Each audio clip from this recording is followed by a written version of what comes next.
नाज़रीन, कुछ देर अॻु ख़बर अवां ताईं पहुचाईसीं त अयाज़ लतीफ़ अली जो जी अॻवाणी में मोहब्बत सिंध बेदारी मार्च जो मुख़्तलिफ़ शहरनि में शानदार आदरबा कयो वियो आहे, जॾहिं त बेदारी मार्च जो ठटे में बि शानदार आजियां कई वई आहे। इन जा तफ़सील मालूम कंदासीं। SSL लाइन ते मौजूदु आहे ठटो खां KTN न्यूज़ जो रिपोर्टर महबूब बिरोही।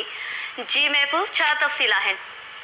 जी, अयाज़ लतीफ़ अली जो को भी अवामी तहरीक जे सरबराह जी अगवानी में मोहब्बत सिंध बेदारी मार्च मुख़्तलिफ़ शहरनि खां थींदो। ठटे पहुतो। ठटे में काफ़िले जे पहुचण ते शानदार रैली जो इस्तक़बाल कयो वियो। मुख़्तलिफ़ धुरियुनि पारां ठटे में इस्तक़बाल कयो वियो। ठटे में जलसे खे बि अयाज़ लतीफ़ अली जो ख़िताब कयो। उन खां पोइ झुमशाही पहुतो, जिते सिंध जे मान आहे रसूल अली जे मज़ार ते हाज़िरी भरी वई। जंहिंखां पोइ हिन वक़्तु घारो पहुतल आहे जेको बेदारी मार्च जो काफ़िलो अयाज़ लतीफ़ अली जो ठटे झुमशाही घारे में वॾे अंग में मुख़्तलिफ़ जेके सियासी समाजी धुरियूं आहिनि उन्हनि जे पारां विक विक ते जेका काफ़िले जी आजियां जी जेका आहे वेलकम कयो आहे। उन ते ख़िताब कयो आहे। उनजी चवण आहे त सिंध जे ॿेटनि ते थींदड़ वालार, सिंध जे वसीलनि ते फोलो त सिंध जे वहदत ते का बि सौदेबाज़ी बर्दाश्त न कई वेंदी।